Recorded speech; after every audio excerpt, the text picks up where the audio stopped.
Monday edition, Merely Bo, the Great Z. I don't know why I'm here. I said Friday if we lose to Vegas, I wasn't going to do this show. I'll see you Tuesday, and yet here I am. Well, I'm a team player. it. I show up. I appreciate it. I appreciate you. It's good to see you. It's good to see you as well. Disappointing, man. We are not a good football team. I guess that's the jumping off point here. We just aren't. We're just not a good football team right now. It's a month into the season. There's a long way still to go. Unfortunately, though, if you're playing the schedule game, this is one of those ones that you would have said dub. You would have said the one last week against New York, dub. And now a team that is unable to beat teams that are in the bottom third of the league is going to have to beat teams that are in the top third of the league in order to reach its ultimate goal. And quite honestly, we're so far away from that right now that that's not even honestly a conversation worth having, because they're just baseline things that have to get fixed that are really wrong right now with this team. Yeah, and it's incredibly disappointing is really kind of the only way to say it. It is incredibly disappointing the way that this team is performing. Another dozen missed tackles in this game, which we talked about against the Giants, was such a problem for the Cleveland Browns, and that was double their normal. Against the Giants, it was 11, so this was actually one more missed tackle than that game, which was the highest number of the season. It's death by 1,000 cuts. You know what I mean? It's a perfectly thrown ball. Deshaun actually played the best that he's played all year. You still had opportunities to win the game and did not, but it's death by 1,000 cuts. It's roughing the passer penalties that extend drives. We had that. We've had a turnover, and I consider when they have to punt to you, that's going to be a turnover at that point. Yep. Taken off the board due to a penalty. We've had a turnover or a touchdown taken off the board due to penalty now in 3 straight games. Yep. So you get a perfectly thrown ball that becomes an interception. Well, not just isn't it a pick six? They didn't score on it, but they scored. They scored it the following it. Yeah. Yes. Directly led to points. Yeah. Yes. Because he returned it inside the. You got over the 50, I think. Yeah. You didn't have as many penalties this game, but when you did, they were killers. You had a penalty, the hold that negates an 82-yard touchdown. Questionable call for sure. For sure. Yeah, it's funny. On the television copy, they were saying that Ross Tucker was apoplectic about it. He was, and I think correct. We all were watching it. Yeah. But they brought in the rules official, and he goes, that's one by the letter of the law, but you never see it called because of the way that it was such a he was bang. inside the frame. Right, the problem was when he get away, there was a little tug of the jersey, and I'm sure that's what they saw. They saw it, and they said, well, you got to call it as soon as that happens. And that negates a bomb. And it's that 82-yard touchdown. So you have that. You get the defensive touchdown you so sorely need, and then you miss the extra point. And boy, would that loom large, because at the end, you would have just needed a field goal to tie, and you're going into overtime. Yeah. It's a penalty on Amari for not getting set before he went into motion. Yep. That negated. That was a first down play. Deshaun made a great play getting out, got it to Whitehart. It was a first down. Said, now you're back behind the 6. We end up punting on that drive. Yep. There are so many little things, the attention to detail that we're not doing. Our inability to pick up stunts is stupefying.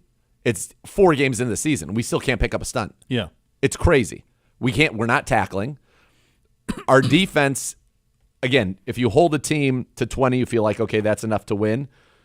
And in some ways that's true, but the defense is not playing like the defense had played at its peak. Well, I mean, some of that is Miles because he's dealing with a lot of injuries. He's not playing great. as much. He's great, but he's not playing as much as he normally does, and he covers up a lot of that stuff. MJ is really struggling.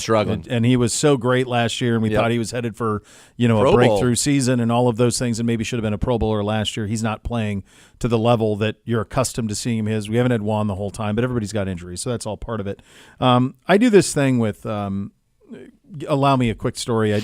I do this thing with especially the oldest where right now the kids are doing this thing where they leave the pillows from the couches on the ground. Okay, they're leaving them on the ground. And I'm like, I'll say, pick them up. And then if they don't, and then an hour later, the pillows will be on the ground from the couch, and I'll call them down from their rooms. I'm saying, pick up the pillows. This is you. You guys did this. And last night we were watching football and watching the Ravens and the Bills game, and there was a pillow on the ground. And I said, I just talked to you guys about this an hour ago. Here's a pillow on the ground. And NBC goes, Dad, what are you freaking out for? It's such a little thing. And I said, the little things aren't little things, the little things that become big things.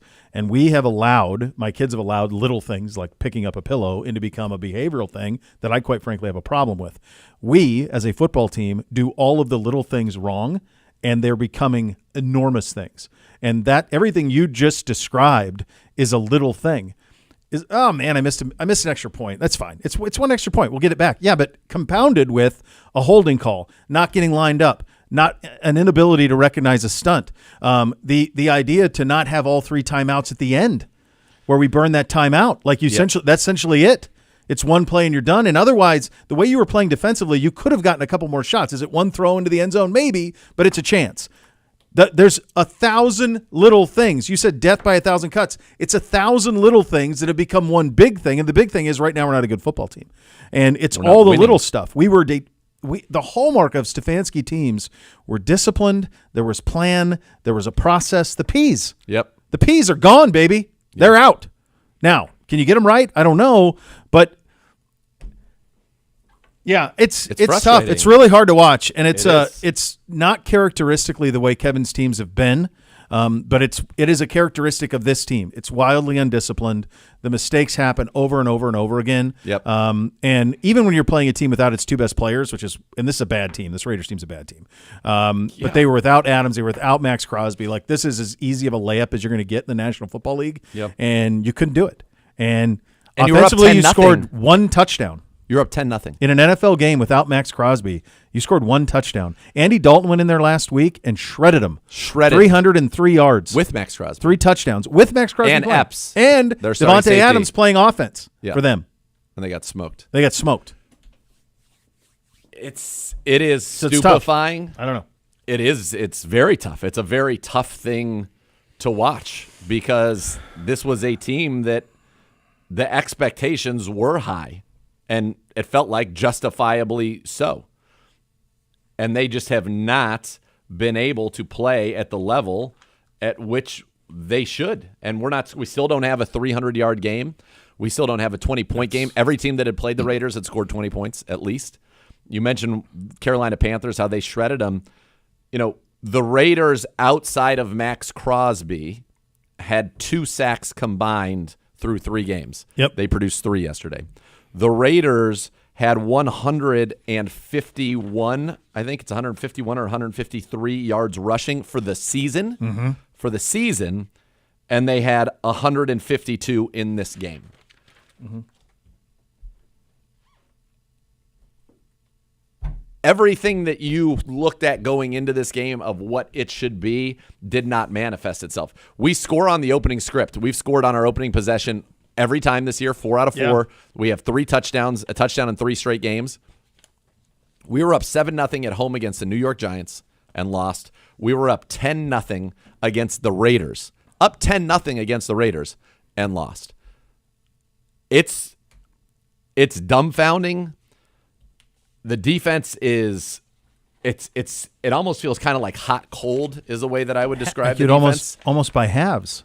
It's certainly the second better half in the was second better. Half. Yes. There was it was better in the second, but definitely in the fourth quarter it was better. Raiders had the ball. They went 3-and-out punt. By the way, that first drive, Bowers drops a 30-yarder on the right sideline, and then on 3rd down, they ran the perfect cover 2 beater, and you had the guy right there. That should have been a touchdown. Yep. And Minshew overthrew him. So they go 3-and-out. That was their only possession of the first quarter. Then they go 11 plays, 70 yards, touchdown, 9 plays, 55 yards, field goal. Then they had 4 straight possessions where they scored, basically. 8 plays, 40 yards, field goal, 6 plays, 48 yards, touchdown. I mean, this team shouldn't be scoring on the Cleveland Browns. Look, they're professionals too, but they were without their number 1 weapon. They couldn't run the ball going into this game. They ran for as many yards, we said, as they had in the entire season combined. We should have had plenty of time to throw the football in this game. We did not at all. And I think that's one of the things that is scary. I know a lot of people are screenshotting the final play, the 4th and 3. Clearly, the initial progression was to the left. A lot of those people are saying, Akins was open there. That corner's underneath that. There's really nowhere for him to throw the ball there. Had he had time, he comes back to the middle, and yes, Jerry Jeudy is open. So you don't think he could have put that to the corner? I think it would have been tough because the corner's he's back sitting is to him. The corner's like this. The corner's open in that he's undercutting that route. That's a technique where if you see the corner of that technique, you're not throwing that ball right there. So that's why he's got to come back to the middle, but you didn't have time because Christian Wilkins was in there in the blink of an eye, and so he has to roll out left. That wasn't a designed rollout left. That was supposed to be he had to rush the court, quick run throw. out, left the pocket. Yeah, it's just wild to me because this is a Browns team that certain things we thought were going to be true. For example, Andy Dalton, the week before I wanted to look this up, was under pressure on 18% of his dropbacks. Deshaun was under pressure on 40%. So that's double. It's not like Carolina's the number one offensive line in the National Football League. So it's just so many things that are adding up to be catastrophically big. And the crazy thing is we had chances to win both of those games. And quite frankly, probably should have won both of those games. But it's the little things that are adding up now. You know, you get the pick six, you miss, or you get the fumble return touchdown, you miss the extra point. That now you need a touchdown. We would have kicked a field goal. I honestly was kind of hoping. I was hoping on 3rd and 16, you have the snap. He snaps the ball, Nick Harris snaps the ball before Deshaun's ready. They got no reps together this offseason. Nick Harris was with the Seattle Seahawks. correct. He comes in because Whippler gets hurt. Yep. On that 3rd and 16, I was actually hoping either we get a first down or a touchdown or it's an incomplete pass because that would have stopped the clock. We would have kicked the field goal. We had all 3 timeouts. Yep. Using the 3rd timeout to maybe draw it, which has not worked. No, it's not. I thought that was odd because Well, we tried to get him to jump, which burnt but it burnt the 20-some timeout. seconds, and you had to burn the timeout. So you Right. burnt the time and the timeout. Well, but once you burn the timeout, it didn't Then matter. you're done. Yeah. To me, like on 3rd I and just would've gone 16, quick. like give me another play. Go quick. Let's do this and let's go another one. And if you don't get If it, you don't get it, then you got 3 timeouts to stop him, and you've been stopping him. You can Stop, punt stop. it and get it back. Yeah, and at Even least with you have 20 a- seconds, you can have a throw. or kick the field goal, Or that. you're down 1, kick off. They're going to run it 3 times in a row. You have to get one stop, and then you have a chance to kick a field goal. Yeah. I also was surprised that we didn't kick the 58-yard field goal. His 56-yarder So- was good from 70. Now, I didn't hear from Coach, but I was wondering if Dustin wasn't healthy or he didn't feel right. Because I didn't see any scenario why you would not have him kick a 58-yard field goal. He had just made a 56, same direction. I know. It was good. I'm like, wait, what are we doing? By In fact, 15. like on the broadcast, they were like, wait, what are they? Why are we pooch putting here? What are they doing? I know. Corey Borkes was sensational. He was. So was their punter, by the way. Well, he was 3-time crazy. Pro Bowler. He was He's unbelievable. first team All-Pro. I mean, that Unbelievable. Bjorkhead was great too, but like, yeah, kick the field goal there, and I don't know. That's what I mean. So it's like, it's not one thing; it's 1,000 things. It's not. You know, the funny thing, I was listening to you as you were talking about the rush, and you were talking about the missed tackles. You coach little guy football. Ask Gibby, what did I say on the broadcast? I said football is about two things. They say, right? That they break football down to 2 things. What are they? He might not have been listening. Oh God, blocking and tackling. And I said, right now we're not good at either. When you go to when coach, did you say that? In the middle of the game, after we missed about 4 tackles on I might consecutive have blocked plays. that out. Not gonna lie. when you start coaching a 3rd grade football team, the first thing a 3rd grade football team, all you do is practice blocking and tackling. That's it. Because that's all it is. If you can't block, you can't tackle. You can't do anything else. So when you don't block and you don't tackle, and then you do all the other things that we're doing now negatively, you're 1-3. Yep. And that's it. So it's stupefying stuff. It's strange that we got here, but this is where we are. All of the things that we have taken for granted over the last 3 or 4 years, I think the one that we took most for granted was the offensive line. And when you have a great offensive line and a great all-timer in Callahan, there are certain other things that it covers up for. And a lot of our problems, I mean, this is unacceptable. Like one offensive touchdown against the Raiders without Max Crosby, that's unacceptable. Yeah. That's absurd. That's ridiculous. Andy Dalton, for perspective, went 26 of 37 for 319 and 3 scores. Chuba Hubbard went 21 for 114 last week out there against Crosby. So you didn't even have to play him, and you couldn't muster more than 1 touchdown. That's impossible. Same thing true. You mentioned our inability to tackle. They ran 152 yards of offense on us, 152 and 2 touchdowns. I didn't even know who some of these guys were. Never heard of some of these guys who were running the ball for them. One of the guys ran DJ Turner for his career had one catch for 9 yards in his career, and he runs in a touchdown. They ran a jet sweep with a tight end. Yeah, for God's sake, 14 for 15 yards. Yeah. Alexander Madison had more yards on one carry than he had in the season coming in on 12 carries. And there were a couple of them, if we didn't make a shoestring tackle, where they were going to run 80 yards to the house. Yeah. Yeah. Our running backs in this game, we rushed for 92 yards. We had 74 yards after contact. We averaged taking contact less than a yard down the field. The Raiders took contact 2 yards down the field. Mm-hmm. It's hard to believe. They had a guy named Tyreek McAllister that had no NFL I don't know stats. who that is. Well, he's an undrafted free agent who did well for them. Had a couple of nice runs. Probably of the skill position players that we'll name on this show, probably 90% of them, I can tell you where they went to college. I've never heard of that guy. I don't know who he is. I don't know. Is he on the board? He's on the board. DJ Turner's in his third season out of Pittsburgh. In his prior 2 years in the league, he had one catch for 9 yards. Undrafted free agent. Tyreek McAllister is from Charleston, West Virginia. Okay. No career stats. Had been inactive.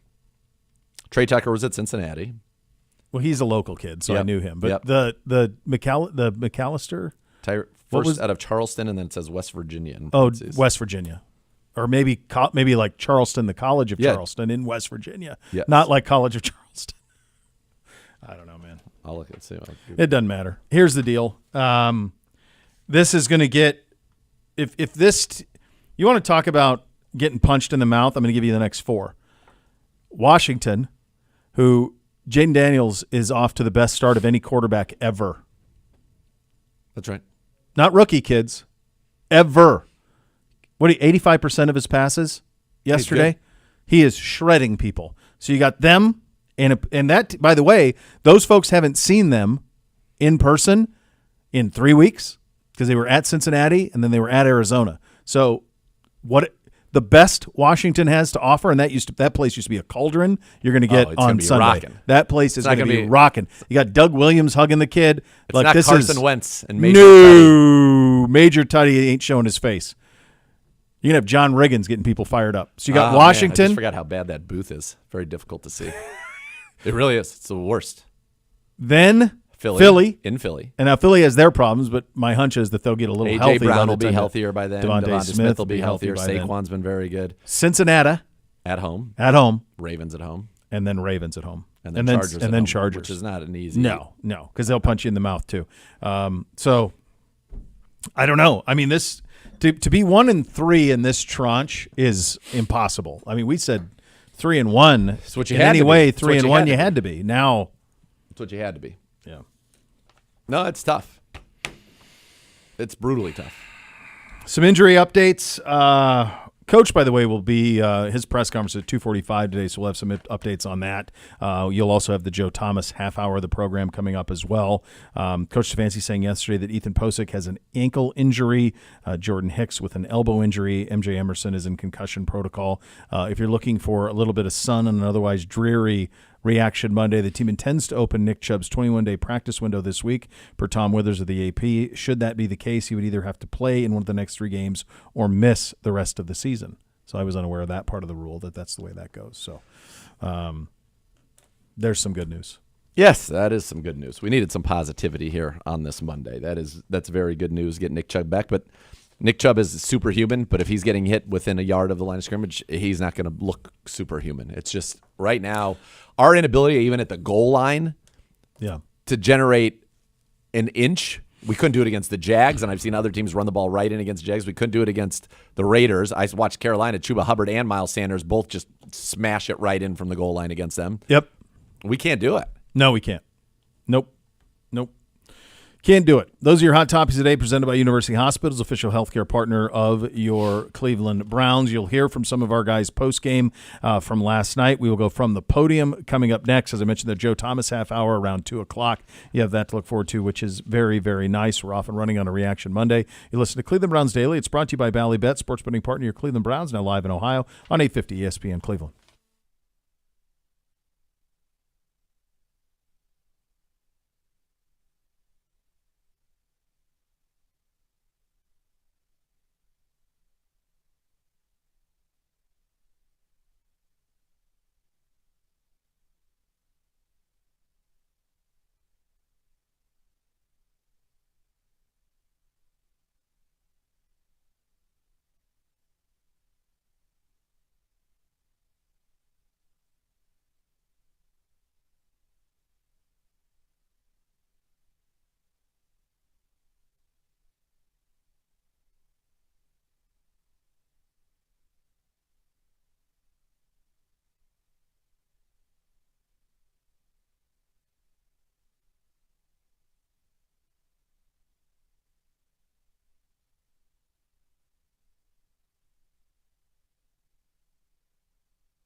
Leaf Filter, the official gutter guard of your Cleveland Browns. Go to leaffilter.com/Go Browns to schedule your free gutter inspection. Receive your exclusive promo offer. That's leaffilter.com/Go Browns and visit today. Time to head from the podium, presented by Vivid Seats. Purchase your official fan experience package today for the ultimate game day. Let's start with Joel Bitonio on the Nick Harris hold that negated the Amari Cooper touchdown. Yeah, I don't know. That's how they're calling it, I guess. But we watch Miles get held all the time. We watch guys get held all the time. Sometimes you got to let him play football. He tried to let him go. He didn't impede him. Like, he still hit the quarterback. You know what I mean? It wasn't like he didn't crush him on that play. It's just frustrating. It's not one mistake, though. I mean, obviously that touchdown, but there's too many other mistakes during the game to just pin it on that. Joel sound like all of us.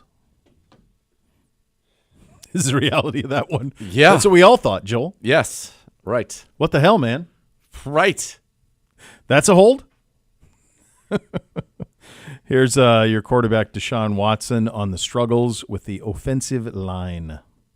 It just goes back to execution, communication, all been on the same page, and we're just trying to, just be on the ssame page. That's pretty much all I can really say about it right now.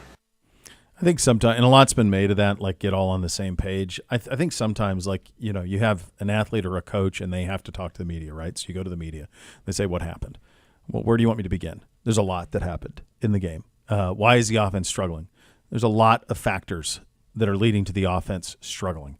And so sometimes you say things like, we got to all get on the same page. It's almost like a placeholder because it's too much.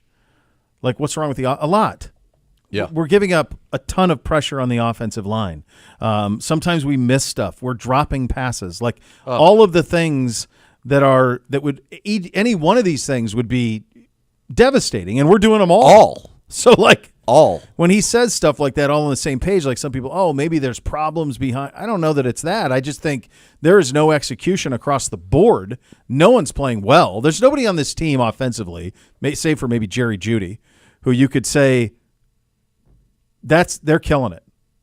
Like, I don't know. Like, offensively, I'm very pleased with Jerry Jeudy. That's what I said. That's what I said. Outside of Jerry Jeudy, I don't know that there's anybody that I'm like, well, they're doing exactly what they're supposed to do and playing above what we expected. Yep. You're not wrong. So that's where you get that comment like that, where he says we got to all get on the same page because there's just too much to go into. Defensively, obviously, it's not great either. Miles was asked post-game if the defense is still together. Always. I think we gotta lean back on the identity we had last year. Stopping the run, forcing teams to pass, and to some extent we have. They've definitely run some different schemes to take advantage of the perimeter, making our guys on the back end tackle, trying to get away from the front seven, and we've got to shore that up as best as we can, and we've got to lean back on that identity we had last year. But we're definitely staying together, and we're going to address it as best as we can.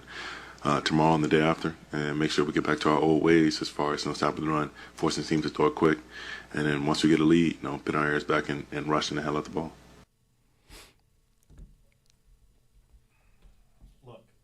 Very, I think one thing that everyone is going to have to understand, and we talked about this a little bit in camp, like every year in the NFL starts anew. It's a brand new year. Yep. So there's no carryover. Yep. In fact, most coaches or people who've been around the league, when you say, well, you did this last year, it doesn't matter.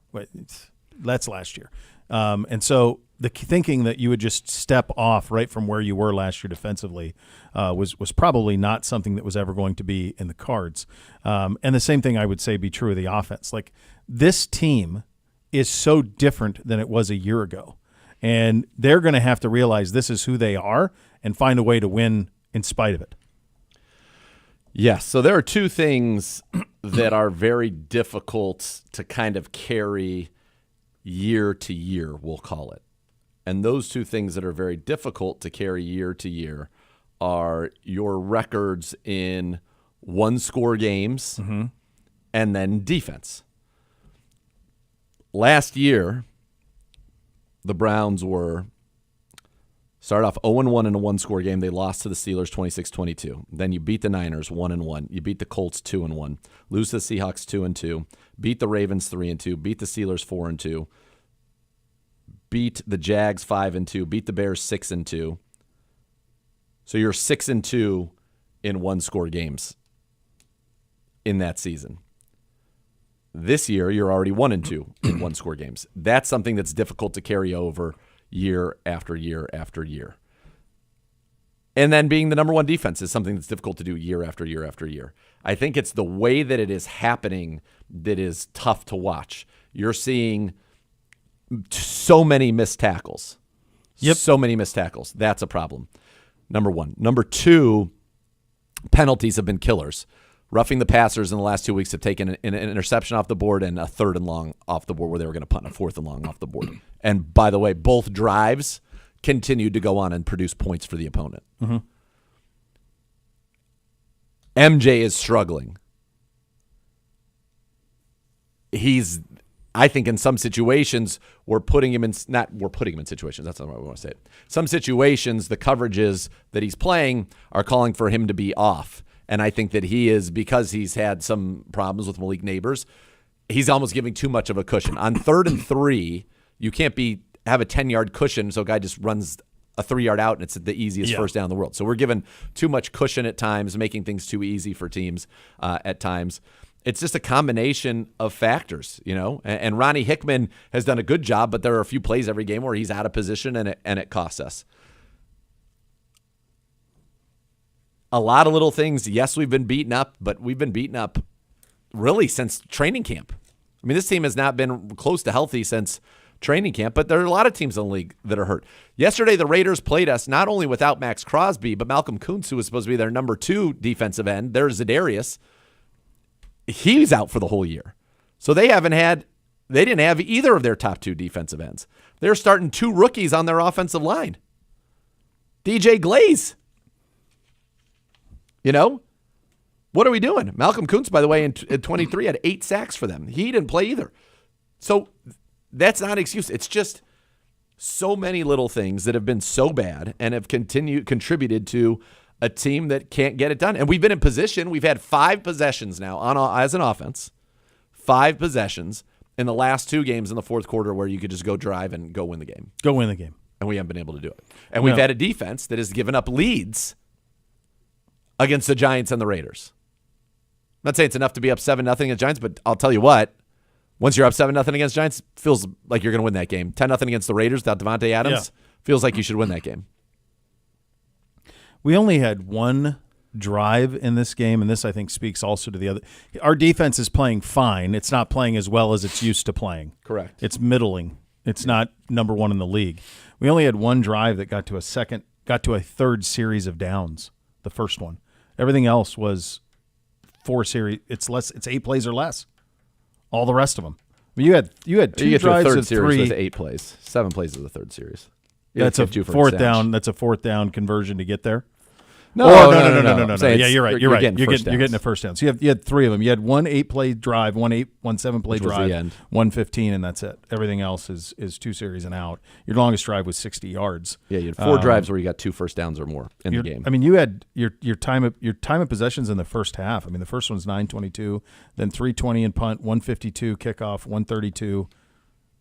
Well, they had the ball. We had the ball the entire first quarter. They had the ball the entire second quarter, and then it was even in the third and the fourth. Yeah.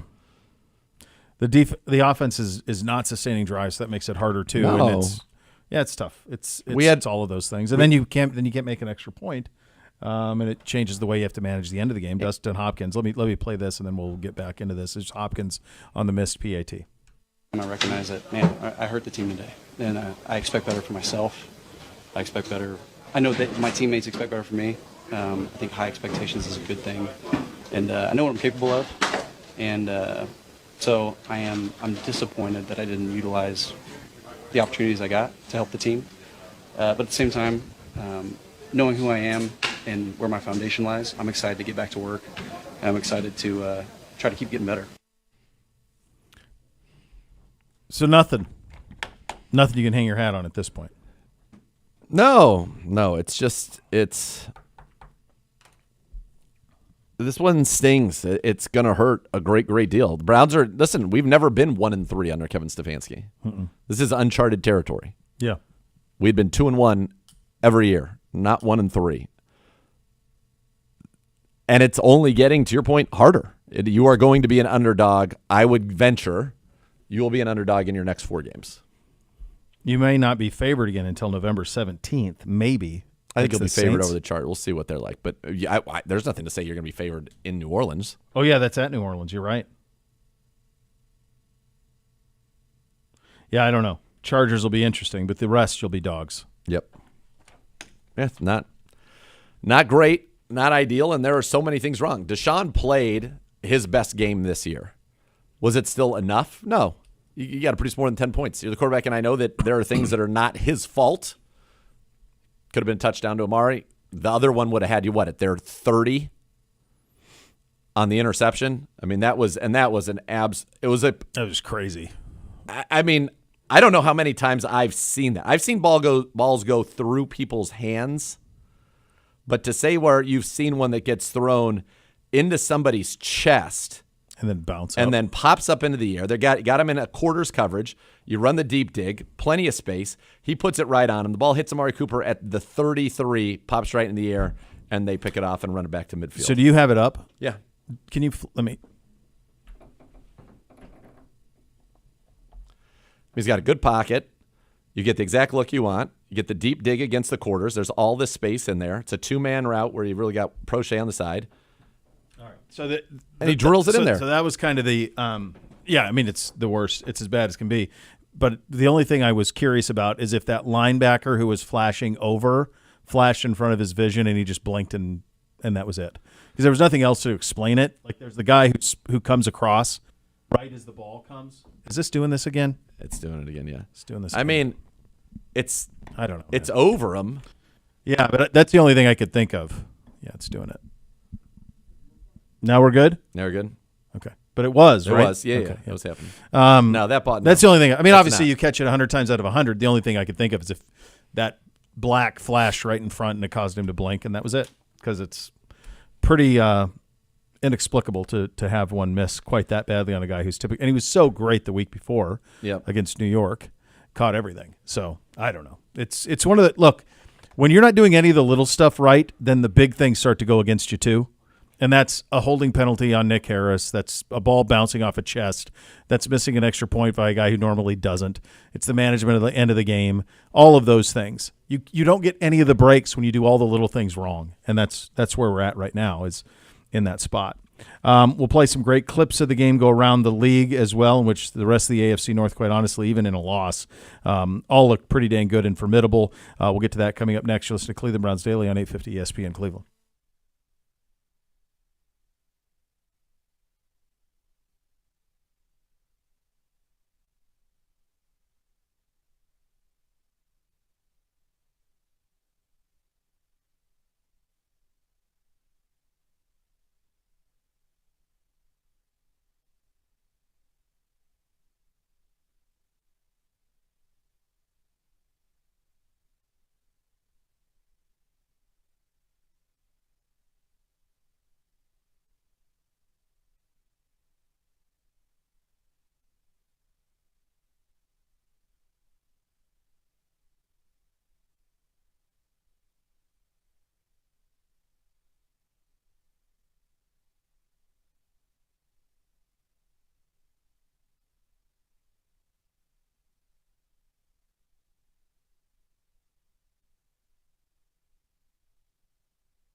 Boost your game day this season with the Bally Bet Sportsbook app. Place your first bet of $50 or more, and you get $150 back in bonus bets.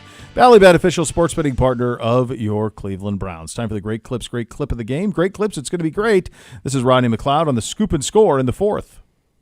Vegas has a 3rd and 1 on their own 33-yard line with Tucker in motion. Minshew gives to White, running right, hitting the backfield. Ball is out, picked up by the Browns, picked up and running down the sideline. Rodney McLeod, touchdown! I thought we were good there when that happened. I thought, okay, we're going to win now. We're good. We'll get it sorted out. I did too. It was pretty dire before that moment. Yeah. And then that was, okay, that's the big momentum. And then it is amazing when you miss the extra point off that. It does feel deflating, and you say to yourself, this is going to loom large. And Dustin Hopkins, I have so much respect for him. Yep. Because it is rare, I think, in today's day and age. Listen, he is a human being, not a robot. And he has been phenomenal for the Cleveland Browns. We don't go to the playoffs without Dustin Hopkins last year. He booted a 56-yarder in this game. He said, I let the team down today. He took full accountability. Yeah. And I think sometimes in these situations, that's very, number one, refreshing. And it's also something that is very easy to respect. Yeah. That he's taking that kind of accountability. But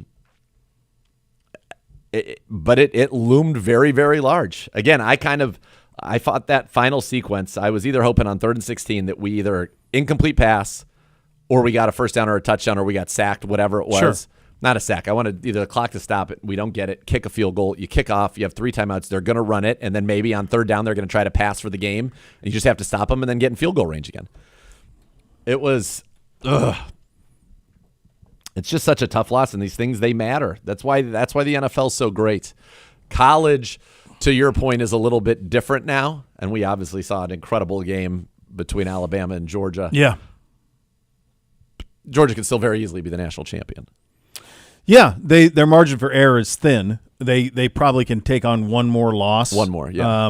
But it's even different than it was. Oh yeah. That 3 game, years ago. Before the 12-team playoff, the SEC would not have scheduled that game.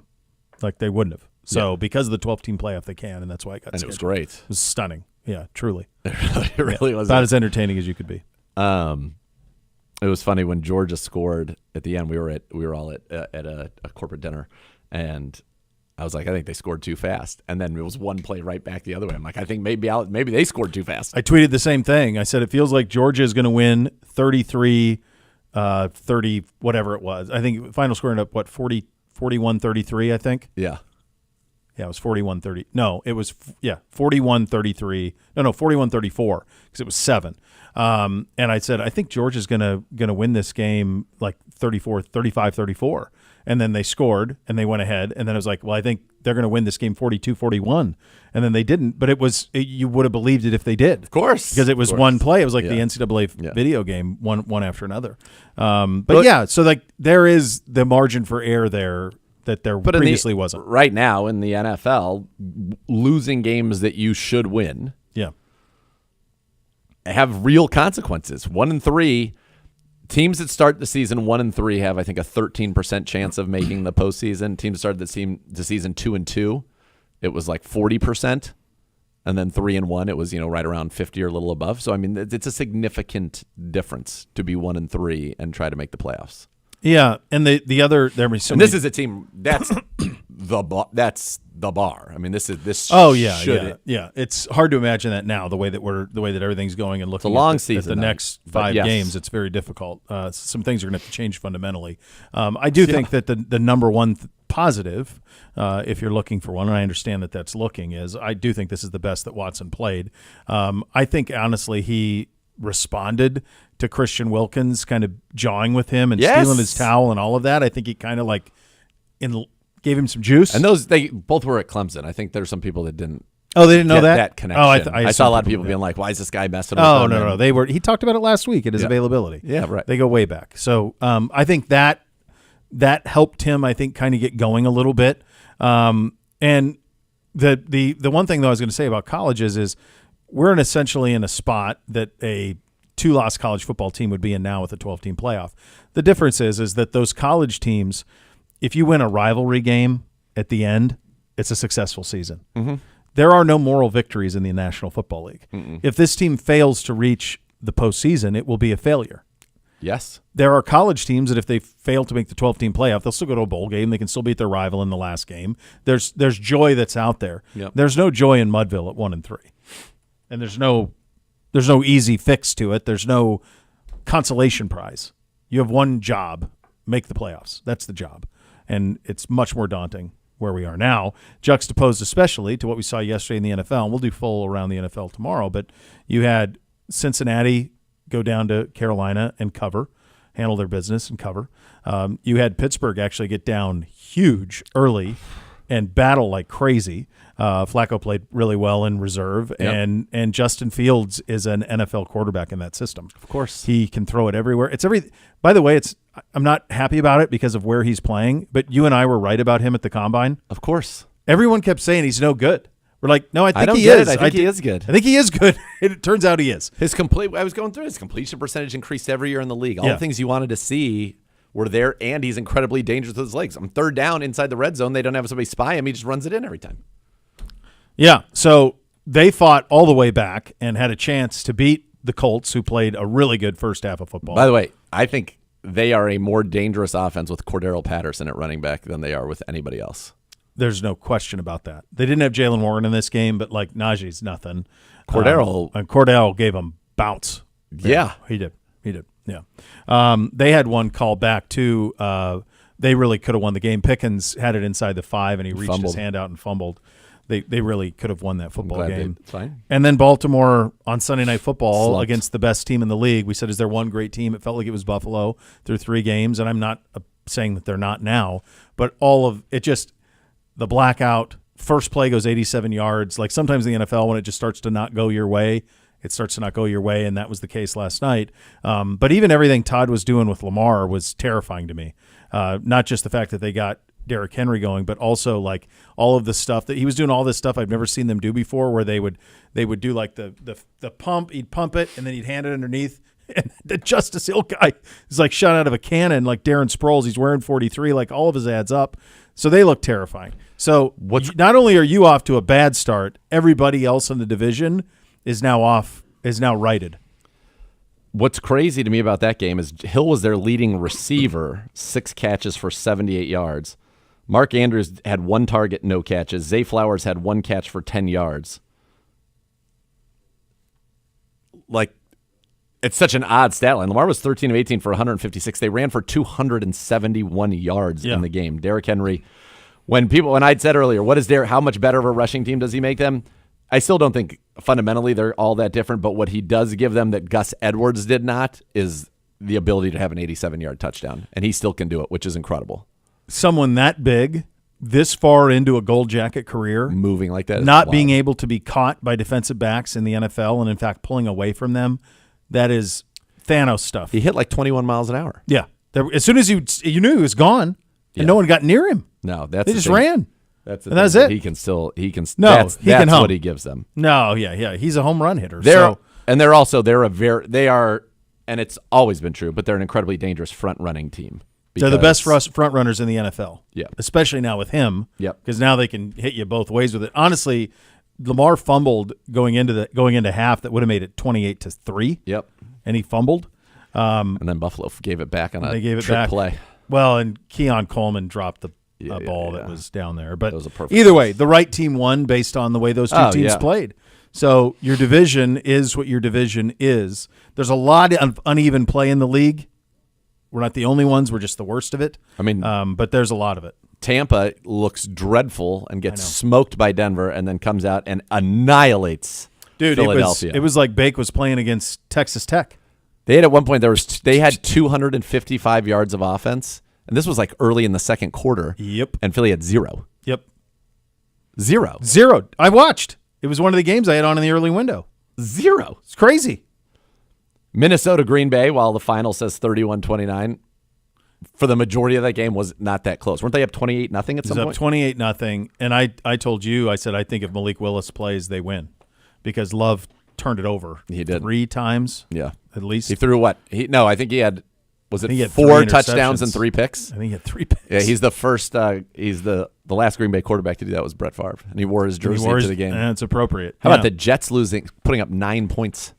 Dude, at one point, Bo Nix was, I looked up, and he was 3 of 9 for -9 yards. Yep. I think he finished with like 50 yards passing. Yeah, they in New York and won. They had 60 yards passing. Cortland Sutton had 60 yards passing, and 6 other people caught passes that netted 0 yards. One. Dub. So there's a lot of weird ball around the league. We should mention the passing of Dikembe Mutombo. Oh, gosh. This morning. I had no idea he was even Me ill. neither. It came on my phone. I was talking with S, and I was like, oh, my God. He's like, Yeah. what? I'm like, Dikembe Mutombo. He's like, what happened? I'm like, he's dead. Yeah. Brain cancer. Live your life, folks, while you can. gotta live. Don't get bogged down in nonsense. Do all the things you want to do with the people you want to do With the people them you with. want to do it with. That's it. Time's the only commodity you can't get more of. I think of him in '94 when they were the 8 seed and beat the Sonics, who were the 1 holding the ball. lying on the First ground. 8 seed to ever beat a 1 Yep. was that. And then this. Oh, yeah. That's it. Yeah. He was a dude. He was a dude. A few other moments too, but There were. Yeah, there's a lot. But I mean, yeah. but he brightened a room. He did, yeah. and he did a ton for basketball overseas and Yep. in his home country, and just Yeah, he's an an all-timer. unbelievable good human. Yeah. Yep. Rumpke Waste Recycling, the recycling leader, has invested over $100 million to build North America's largest, most technically advanced recycling center right here in Ohio. Visit rumpke.com to learn more about tours and how this facility helps grow our circular economy. The Joe Thomas half hour coming up next. You listen to Cleveland Browns Daily on 850 ESPN Cleveland.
Bo here for my friends at the James B. Beam Distilling Company. Booker No's vision for Knob Creek was to be the full embodiment of flavored American whiskey through age-proof and flavor to create a product that sets the standard. Knob Creek is created to champion those who stay true to their craft, know what they like, and don't feel the pressure to conform. This fall, don't forget to take advantage of the Knob Creek Steak Rebate. You buy a Knob Creek bourbon plus a steak. You just upload that picture of your receipts to knobcreeksteakrebate.com, and they're going to send you $20 right to your Venmo account. Must be 21 to participate. See full terms and conditions at knobcreeksteakrebate.com. Knob Creek, Kentucky Straight Bourbon Whiskey, 50% alcohol by volume, 2024 James B. Beam Distilling Company, Claremont, Kentucky. Knob Creek, drink what tastes right. It is time for the Joe Thomas half hour of the program. It's courtesy of Twisted Tea, brought to you by Twisted Tea Hard Iced Tea, official sponsor of your Cleveland Browns. Keep it Twisted, Cleveland. I want to have fun first. I want to be glasses half full first.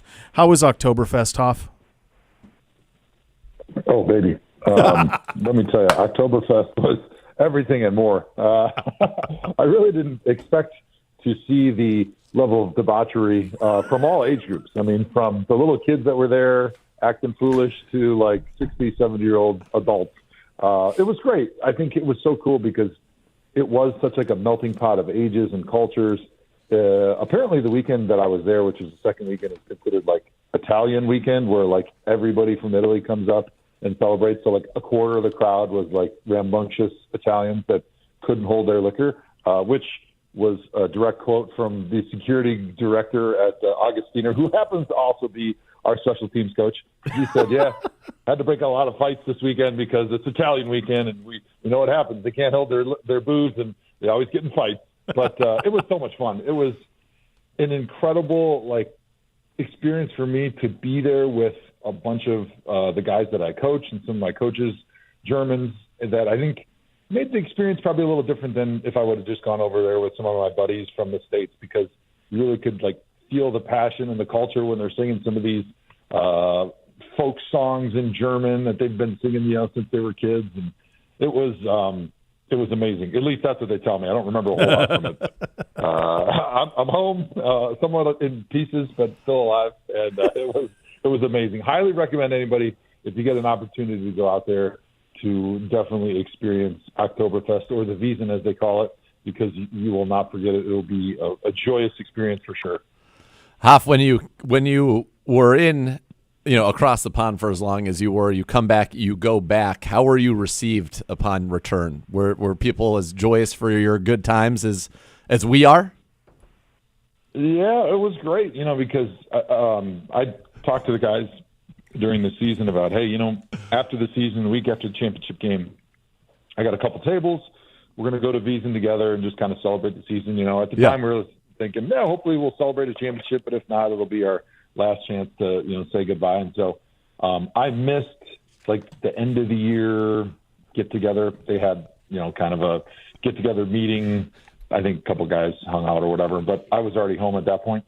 And so it was really fun to have a little bit of space from the end of our season, because when you don't end up as champions, there's some sadness, some disappointment, of course, that takes a little bit of time to get through before you can properly respect and appreciate the great season and the fun times that we did have and the relationships and the memories. And so I think it was perfect to have a couple weeks after our season had ended to really get back over there, get together, have all the guys come out and, just kind of celebrate all these new relationships and great experiences that we shared together.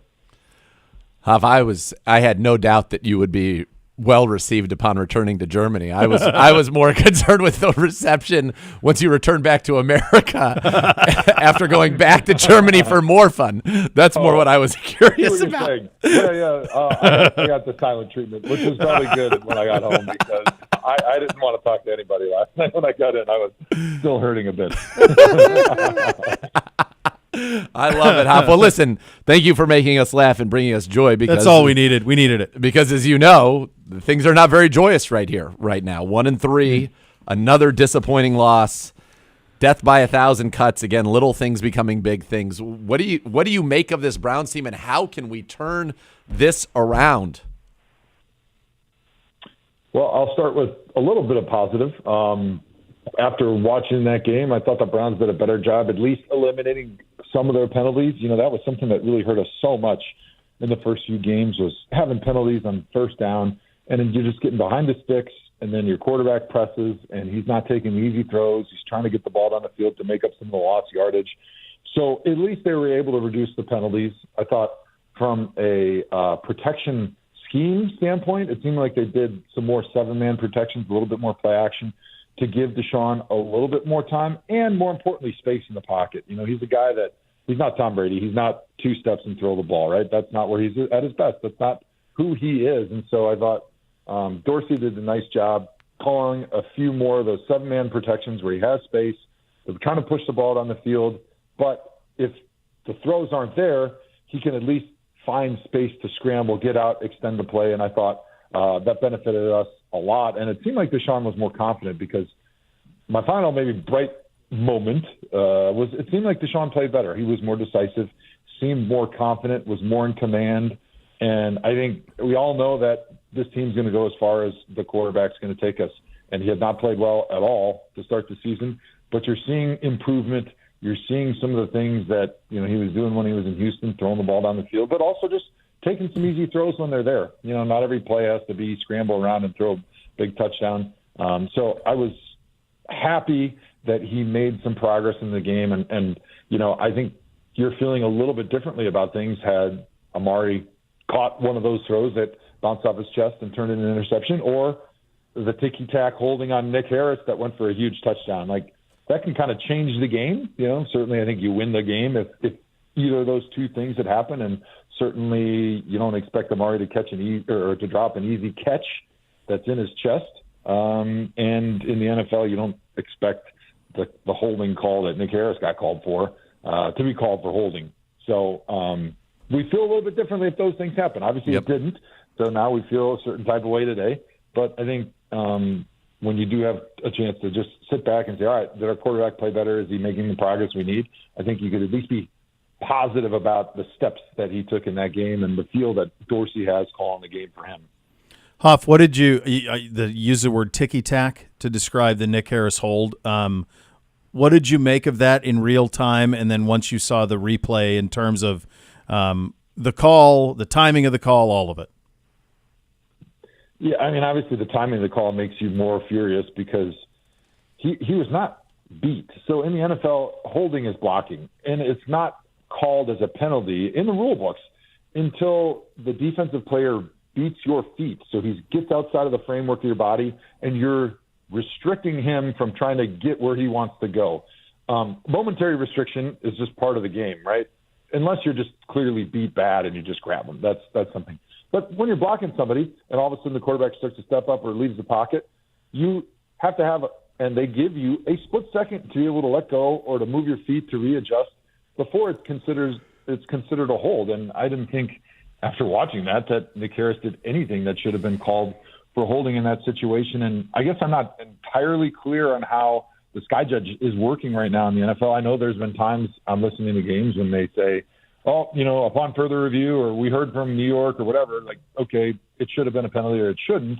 But I just wish in a moment like that, especially with so much on the line, with a potential touchdown or a pending touchdown, that somebody could have seen that review before the ref made the call and said that does not deserve a holding call. And it's too important to miss in that situation in the game. Yeah, it's a brutal one, honestly, for the Browns. And that was something I would say that penalty stood out, but there were still recurring themes for the Browns as well. And I'm curious, what are you seeing that is causing the problems with twists and stunts? Because every game, teams are getting free runners at the Browns because of those twists and those stunts. What are you seeing? All right, so there's two theories of pass protection. There is the old Howard Mudd pass blocking theory, where when he was coaching for the Indianapolis Colts for all those years with Peyton Manning, where he wants everybody to set flat. All the offensive linemen are flat and firm because the quarterback's going to get the ball. He may take one step in the pocket, but he's only going to be about 6 yards deep. And then he's going to operate, and he's probably going to get rid of it quickly. But we want the pocket to be pretty much at the line of scrimmage. And if guys want to run around outside or run twisting games, that's fine. They won't get there with enough time. Then there's the different philosophy. I'll just say like maybe the Norv Turner, because that was one of the offenses I played in, where your quarterback's going to take 5 to 7 steps on a lot of the protections, whether he's under center in the gun. He's going to be about 9 yards deep, and so you are looking for a narrow pocket, but it's going to be a lot deeper. So everybody sets back further. Your tackle's vertically set to keep their shoulders square.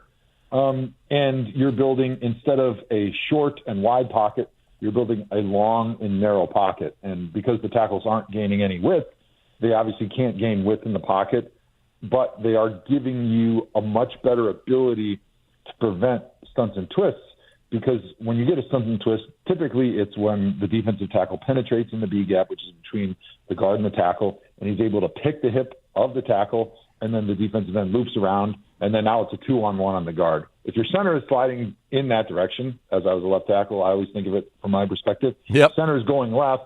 Well, now the guard can stay on the defensive tackle, even if he picks the tackle's hip, and the looping defensive end now gets picked up by the center who's just sliding over, assuming there's no linebacker that's blitzing in his gap.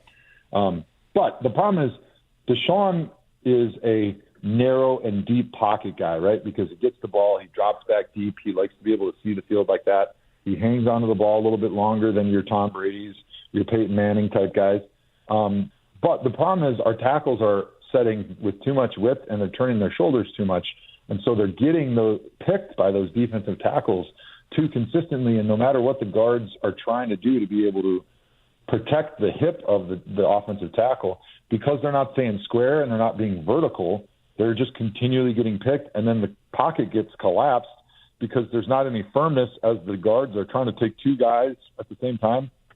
And so it's a fundamental flaw in how their technique is, and it reflects back on the fact that we're down. I mean, both of our starters are gone. DeJuan Jones, yes, I agree with like what you said last time. He's hurt and he's struggling. He's also banged up. Yeah, you know what I mean? Right leg is. So you're basically down to tackle 3.5 and 4, and it's tough for anybody in the NFL, and that's not excusing the poor performance, but it's really hurting us. And you saw it again this week.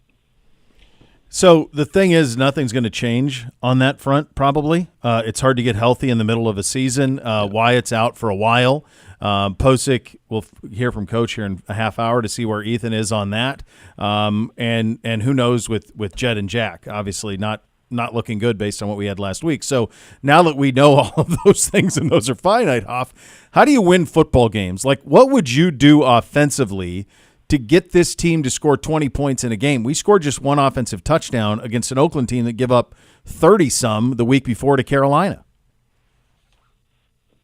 Right. Well, we talked about it, emphasizing and running the ball more, which we didn't do, which I'm still wondering why, because the times we did run the ball, we were fairly efficient. And the other thing is, like, it's not like we're throwing the ball and scoring a ton of points passing. And I get our long-term success, like we talked last week. Long-term success is going to be Deshaun throwing the ball. Like, I get it. But in the interim, you're down your starting tackles, the two backups that are in there. One guy's not playing well. The other guy's hurt and not playing well. And so it's really hard to put a lot on their plate by throwing the ball a lot. But I think one thing Dorsey did a little bit more of was those 7-man protections. The problem is you can't just sit with only 3 receivers in the routes all the time.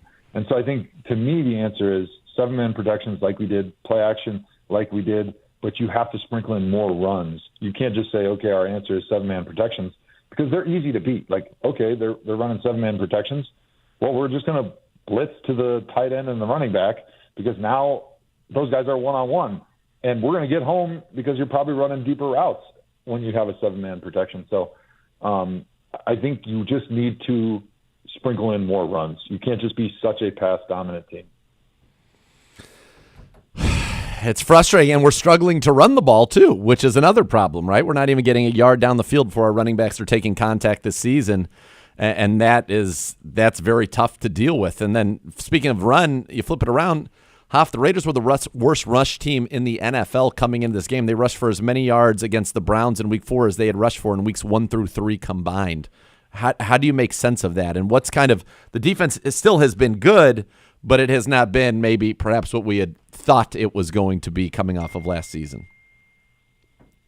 Yeah, 2 big problems right now with the defense in this game. One, they weren't setting the edge, right? So the pin and pulls, the outside runs, the tosses, the sweeps, like they were really hurting us a lot because we don't have people that are setting the edge. And a lot of times that falls on your safeties and your outside backers, right? Those are the guys that got to recognize when they are getting an outside run and those pin pull type concepts, and they got to blow it up. It's kamikaze mode from their standpoint. You got to go in there, even if you're not making the tackle, you got to knock one of the blockers off. If that guard is pulling or center or tackle is pulling, like you've got to smash somebody and you got to create a pile to slow down the running back, force him to bubble his arc to try to get around that little car crash that happens. And then you got time for the rest of your defense to pursue. But if you don't have anybody that's slowing down those pin pulls, and we've seen it for a long time because Wyatt Teller is one of the best in the league, and we were really, really good at doing that, you know. As soon as you get that running back outside of where that tackle box is, and he's got his shoulders downhill, like that is a really, really hard play to stop at that point, because now he can run it up in the alley, straight up the field. He can cut back.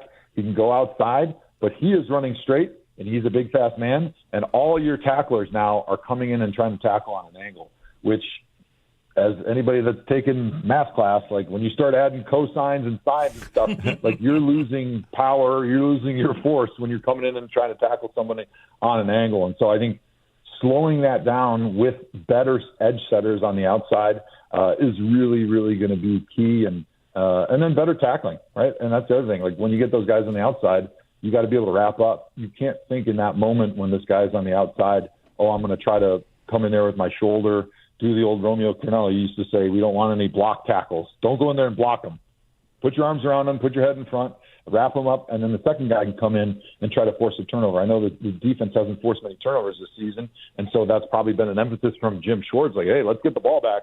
But the first guy can't do that. It's got to be the second guy that's coming in. Wrap up with the first guy, second guy come in, try to punch the ball out. Yeah, 23 missed tackles the last 2 weeks. I mean, you can't play that way. Yeah, HOF, we wrote this down. Like Z said it on the broadcast, and I wrote it down in our first segment. Like blocking and tackling, that's third grade. You can't block, you can't tackle, you can't beat anybody. At any level. At any level. No, it's the two first things you teach. Bad fundamentals. Yeah, it is. It's across the board. How do you?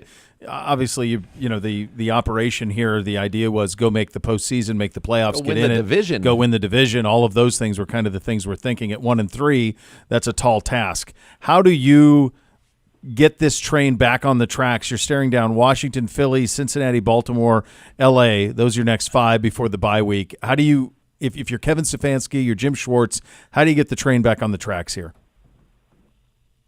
I think you go back and you emphasize the basics. Like we said, what's been the problems? Blocking, tackling, catching the ball.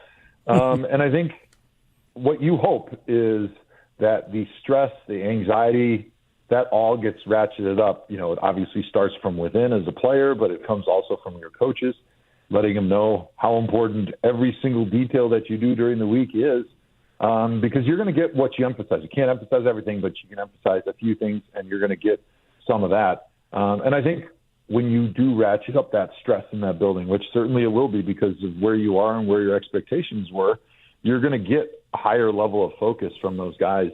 And so I think some of the scheme changes, like we talked about, just emphasize running the ball a little bit more.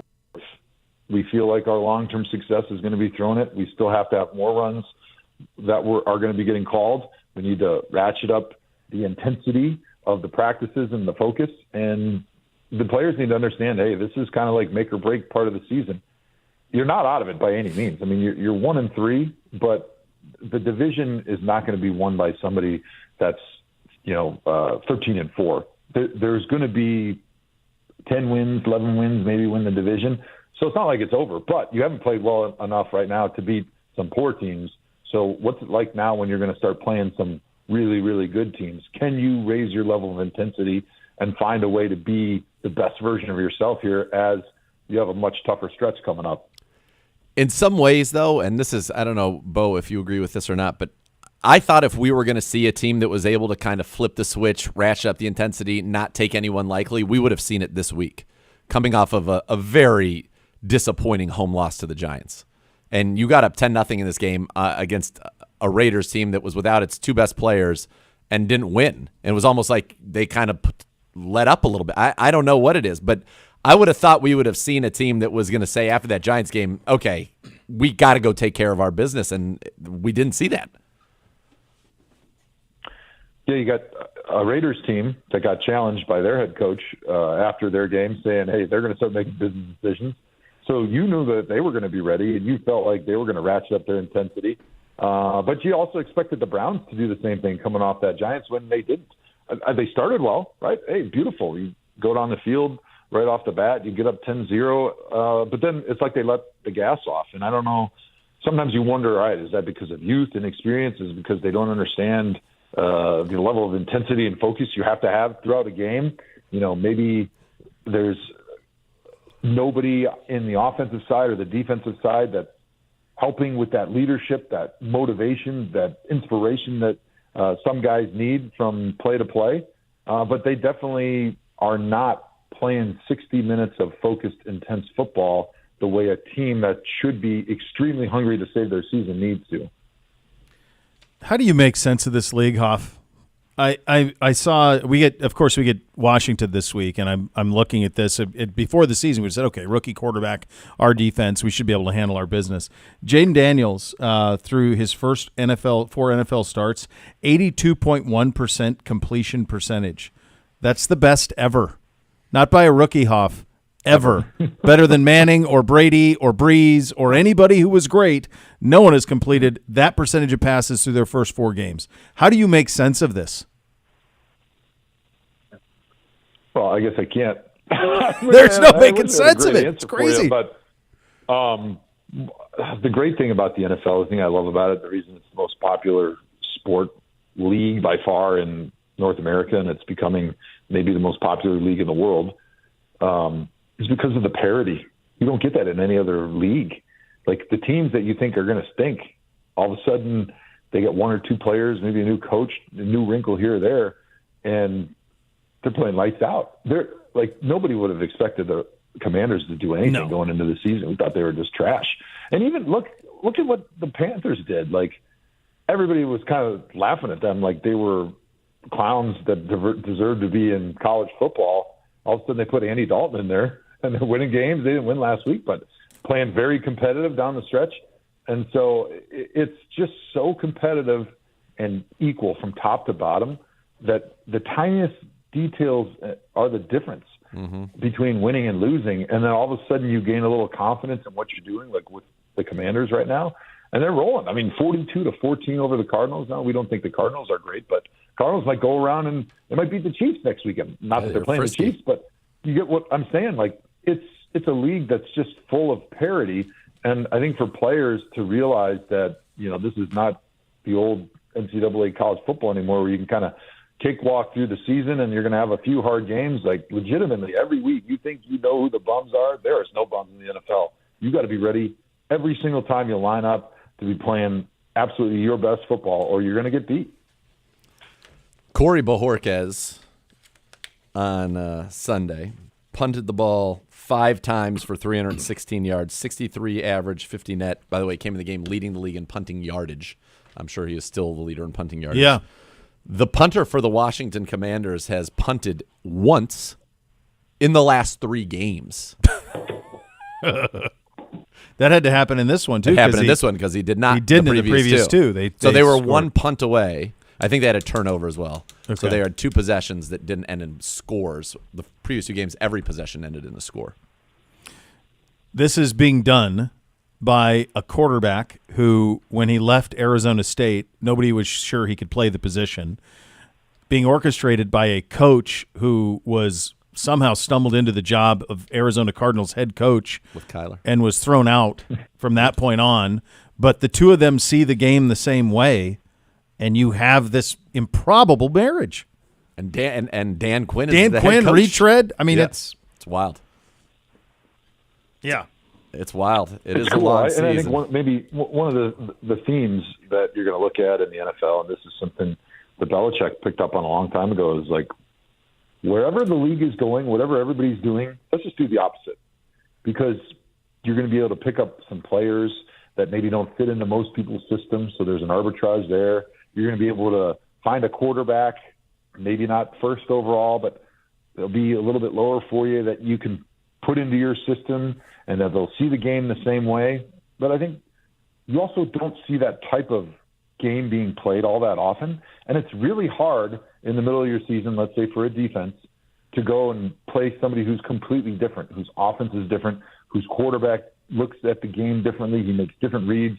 They're running different blocking schemes. And it's really been one of the secrets, maybe not secret, but one of the reasons why Lamar Jackson has been so successful. It's especially when he plays against these teams that maybe don't see an offense like that very often. It's hard to come up with a game plan that your players are comfortable against a guy that you only see once every 4 years, or you don't see until all of a sudden he's in the league and he's running the offense, and you're like, we can come up with a game plan, but my guys are not going to be able to execute it great because we haven't done a lot of it in training camp.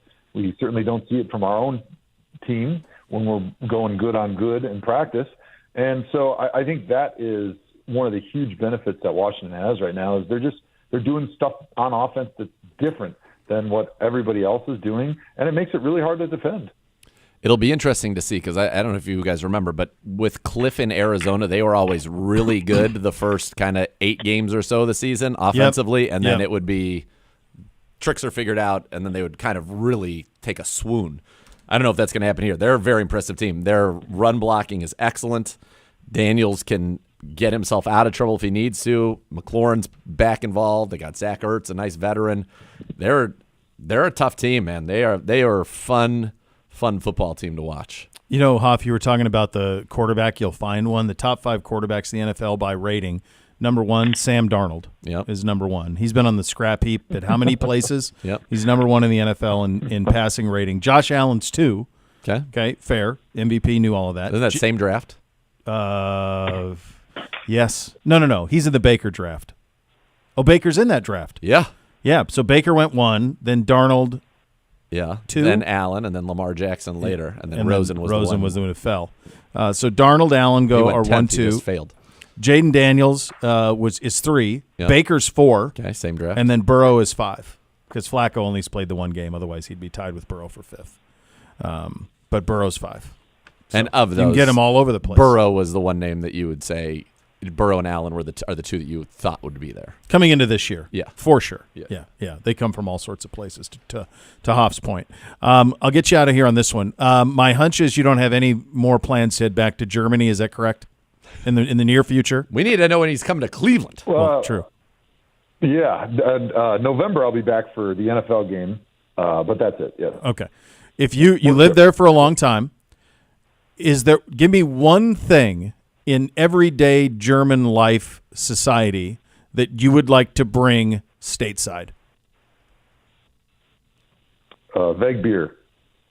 So a Veg beer, it's a to-go beer, and it's very, very much a part of the culture. Like when you finish the workday, whenever you're done, you're jumping on the subway, you're going somewhere, you've got a nice, not a liter, but a half a liter of Augustiner Helles beer, and you're just cruising along, and you're drinking a beer in the subway, and life is good.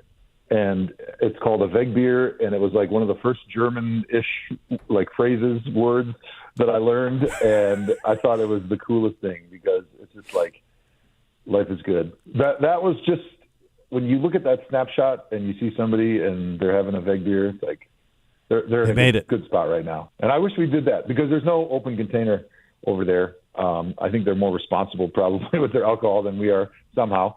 But it's just a really, really cool thing that I wish we had in the States. I wish we could handle it. I don't think we can. But, no, I don't think we can either, but I like that. That's very good. No, probably can't handle it. All right, buddy. We'll talk to you again next week. Cool, guys. Appreciate you having me on. Hoff! There it is, the great Joe Thomas. Can't wait till we're in person again. So I miss the Hoff. Yeah, me too. We haven't seen him in a long time. I don't know. I have to. That's funny. I just had like a eureka moment. He just called it Veg beer. So on my dad's side, my dad is 50% German. His grandparents on his grandmother's side came directly from Germany and homesteaded in Montana. And everybody on my dad's side at the end of the workday, before dinner, lunch, or anything, has a beer. Wow. And that has to be where it came from. Yeah, of course. Has to be where it came from. Yeah. Yeah, that's got. Until I never. That's it though. There's no question. Like that's just what you do. You get done working on the Ponderosa, you crack a beer, and then you'll deal with dinner and all that stuff later. Yeah, but the we'll first get thing you to do it. is you crack a beer. OBM preferred copier and document services for your Cleveland Browns. They'll tackle any size office. That number is 216-485-2000 or visit OhioBusinessMachines.com. We have some scores. We'll also go to the podium. Coach Stefanski live breaking down your injury report and everything that happened out in Las Vegas. That is coming up next. You're listening to Cleveland Browns Daily. It's brought to you by Bally Bet, sports betting partner, your Cleveland Browns, now live in Ohio on 850 ESPN Cleveland.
If a car, truck, or motorcycle accident caused you injury, call the injury lawyers at 1-800-ELK Ohio for a free case review. Elk & Elk's proud partner of your Cleveland Browns. Coach Stefanski will be at the podium momentarily. When he is, we will have it for you, looking for that injury report and just where Coach is after a long night out in Las Vegas. Meantime, we've got our favorite thing again. I got basketball tryouts, so I won't be able to enjoy this the way I did last week, but I'll paratroop in the fourth quarter of one game and the third quarter of the other with a couple of Monday Night Football games.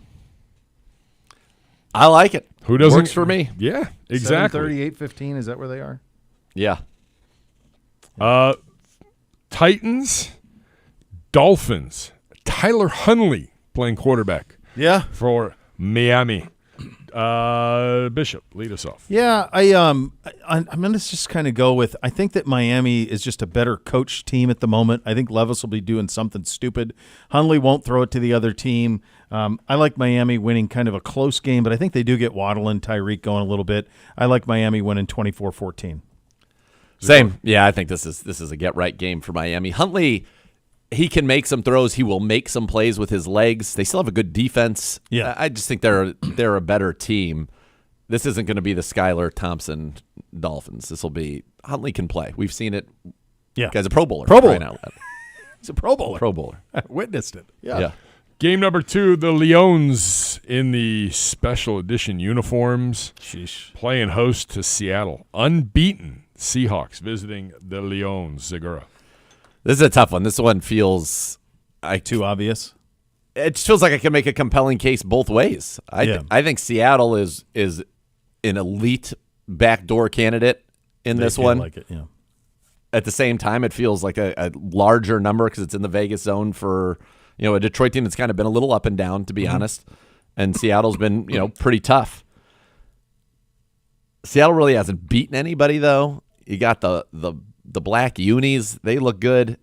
This is a tough one. I'm going to take the Lions here. DLD. By the way, MVD has got to be just pure joy right now from we're the Mall of America. Dude. Come on. Having the time of our lives. Jeez. Man. Killing it. I really don't even know on this one. I'm going to go Detroit 50, Seattle 47. I talked myself into both things, and that's where I landed. I thought you were going the other way. I was so too. close to say same. Yeah. I think Monday Night Football, Detroit, that place will be a cauldron.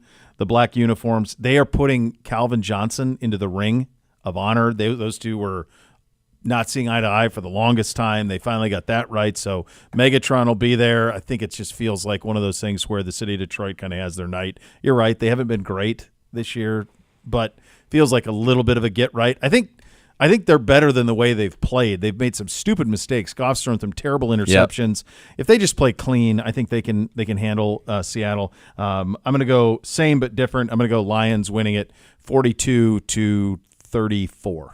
Oh, baby. All right. But these are fun ones. These are fun games. Yeah, you have tough. A chance to be in a solid position this week. We both have a chance to be over 500 this week, which this year feels like an accomplishment.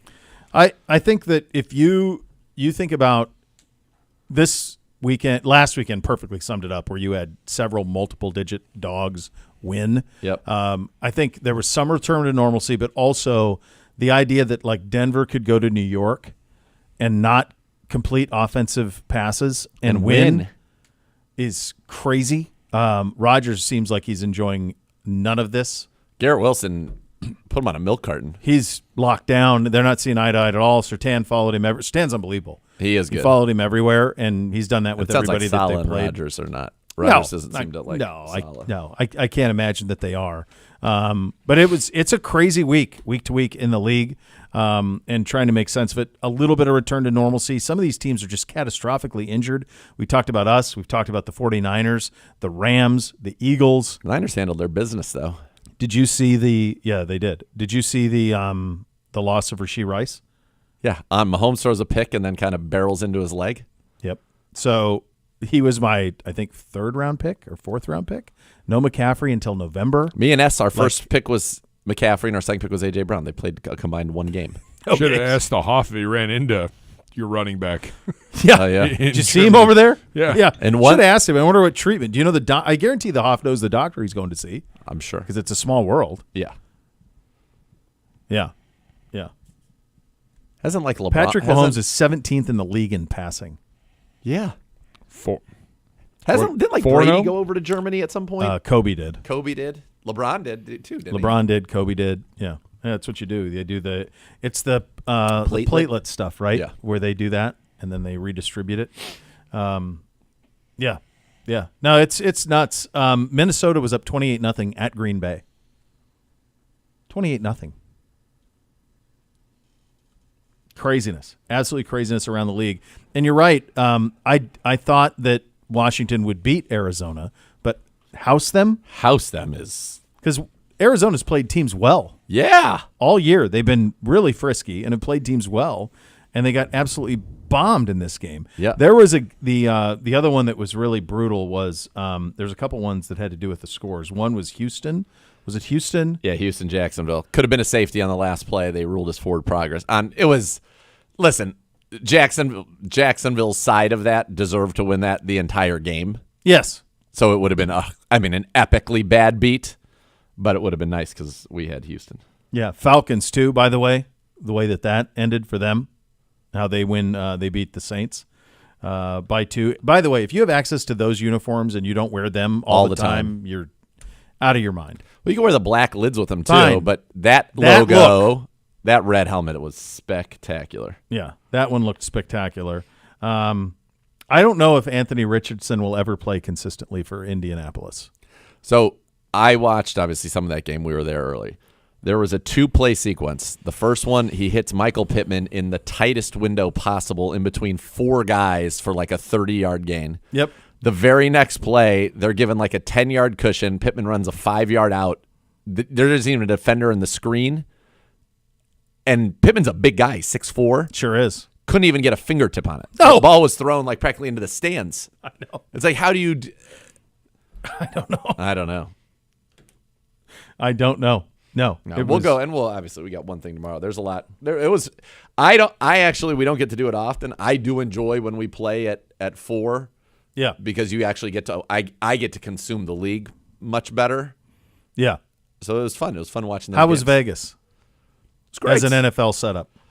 The As a waiting stadium, on coach. the stadium is unreal. You can go ahead and start building that down the street now, and I'd be fine. That stadium is great? unreal. Yeah. It's great. It's beautiful. Natural light comes in. It's grass too. Grass. Right? Yeah, Gibbe watched as they rolled the track in. So it was Saturday night. It was pretty cool. Like they had just taken the turf out from the UNLV game, Mm-hmm. so we couldn't set up till 8:00 Saturday night, which was 11:00 back here. Yeah. And they literally, it just comes in on a giant, and it's level. Like the sidelines are already set up; they're permanently in. Yes. So everything just comes. It goes all the way up right to the club that's in the end zone, stops, and you know what's wild is just put the sealer around the turf seal. And away we go. Did you watch them take the turf out? No, and I don't know where that went. I don't know that if it's there. There was a place in the bowels of the building as I was walking around to find the elevators where there was a rack, and I mean it was huge. That was just rolled up pieces of turf. So I wonder if the turf's rolled out, which would be nuts. There'd be so many seams. I mean, it was many. I mean, it was a lot. It was huge. Huh. I feel like that maybe goes out the other end zone because we never got around to that other side. I don't know. There's nowhere to take it out, though. That's the thing. Only one side comes up, right? See, but by the time we got there, this was enough turf to be a football field for sure, and it was probably in like 20 huge rolls. I wonder if do they have more than one? I don't know. More than one set of They might. field? Again, we never made it over to the other side. Real Madrid's like that. They've got 2 that they alternate. Could be. Thing. Yeah. It was pretty great. There's a couple things I would change. Minnesota's still better. Yeah, so here's that is. The turf field is placed on the stadium's concrete floor and gets rolled up and stored under the stadium when the Raiders play NFL games, and they slide the grass in. So that the turf is literally is rolled up. You mean like artificial turf? Yeah. Is rolled up. Yes. And then That's the what I Raiders saw. play on grass. It was the biggest. I've ever seen. And it was I thought you were giant saying rolls it was of grass turf. rolled. No, artificial turf. Artificial turf rolled. So when like UNLV plays there, it's turf. Yes. And when they play bowl games and stuff, it's turf. But when it's Raiders, they play grass. Correct. That's bougie. So, that's pretty so good. the grass is outside. So, like, we had I to see. park at a different entrance to even go in because the grass is where, on game day, the players park, the buses are, Sure. everything. Like, and then they it's just like wheel Arizona, it. right? It's exactly like Arizona, and they just wheel it right in. Oh, that's cool. It's pretty awesome. What was the fan breakdown in your guys' estimation? 60, either 60-40 Browns or 65 or Oh, it was even that 66-33 much. Browns. Oh, Oh, yeah, it it was- was all Browns. Yeah. Wow. Everywhere you went, It was just like orange. in Vegas, Oh, it man. was. Browns fans everywhere. Well, that's going to be the case. It's going to be that everybody's first trip out there. That's the way that's going to go. it was great. So we're on Saturday. Got to do a little check out the TPC, which was a Nice. great course with the luminaries, and we're on the range, and a guy recognizes me and gives a holy beep. That's Nathan Zagura. Comes over, Yeah. calls his brother over. We take pictures, whatever the whole deal, and then he wanted to get a picture of us all together and asked Senior Swag to take the picture, and Swag's like, "No, I'm not going to do that. I'm not going to do that." They're like, "This is the worst thing that's ever happening." All the luminaries, they're loving it. Dubs is loving it, but everybody else is like, "God." I was like, remember this in my review. Remember this in my review. People like me. They didn't know he was swag? No, they didn't know he was Swag. No, they asked him he'd take the picture of us. He goes, "Yeah, no, I'm not going to do that. I'm not going to do that. So that was pretty good. I'll tell you what, though, brother. It may be a great. dry heat, but we went out there. We teed off 8 o'clock, 8:30 in the morning. It was Yeah. 85. Yep. By the time we concluded, it was 107, which was the hottest September 28th in the history of the Las Vegas area. Yep. I was like dead. I had to go kind of just sit in we all just kind of sat in our rooms for 4 hours, half awake, half asleep. Just like I was zapped. Do you think it, Dead. like, how hard did you go the night before? Not Not crazy. crazy. Yeah. No, it had to do with Gibby's like that kid running from yeah, the cops Gibby at did. I mean, Bowling there are so Green. many questions. Gibby running around Las I Vegas sent you a Boulevard. photo. I sent you a photo that we need to have a conversation. I Yeah, never saw I it. like I never it. saw the photo. I need context. I didn't get a photo because you're green. So all I got was the description. I don't know. I did not get a photo. All I got was a description. I said I need context on the description. We That's we what I went need. we 2 went to minutes. some places. Yeah. Well, they have those places. I do think though, and this actually ties in. I know we have a couple minutes left. Doesn't look like we're going to get to Coach. He still hasn't come, Still so hasn't come, we'll, so we we'll won't. wrap here in the next 2 minutes. Let's just say this though, from as a kid who grew up in the Bay Area like you did. Yeah. And you think about the home field that the Oakland Alameda Coliseum was for the Oakland Raiders for all those years, the black hole, all of it. And then the baseball team is gone, vaporized. And you think about how great that was. Oh, baby. I mean, it's going to be a different thing to try to build that. It's not the black hole at all. I mean, and you even talked to, we had a lot of guys in our organization who were, Shelby was drafted by the Raiders. Amari obviously was drafted by the Raiders. Tarver was the defensive coordinator for the Raiders. It's the Raiders. You still see the silver and black and all that, but that being in that stadium, it's not the Raiders. And I don't know if it ever will be, because you're always going to have, if it's 65% now, the next time we go back there, it might be 48%, but it's not going to be 90-10. It'll still be a lot. It's still Yeah, it's not going to be 90-10, and it's not just us. It's every team in the NFL when they go Every out team. there, except for the teams that play divisional games against them. Maybe there they get a 60-40 game, but there's no way to, in their favor, there's no way to ever have a home field. No, that's like that for the Rams right now too. And the Rams won a Super Bowl. It's 100% like that for the Chargers. Rams, Yeah. certainly when they play the Niners. Niners, you get a little of that for sure. All right, there you go. Coach will speak at some point. We'll see. Not sure what's going on. Won't be on here, this but- program. Yeah, we'll here tomorrow. The next level is coming up next. Thanks for listening, everybody. Cleveland Browns Daily. We're brought to you by Bally Bet, sports winning partner of your Cleveland Browns, now live in Ohio on 850 ESPN Cleveland.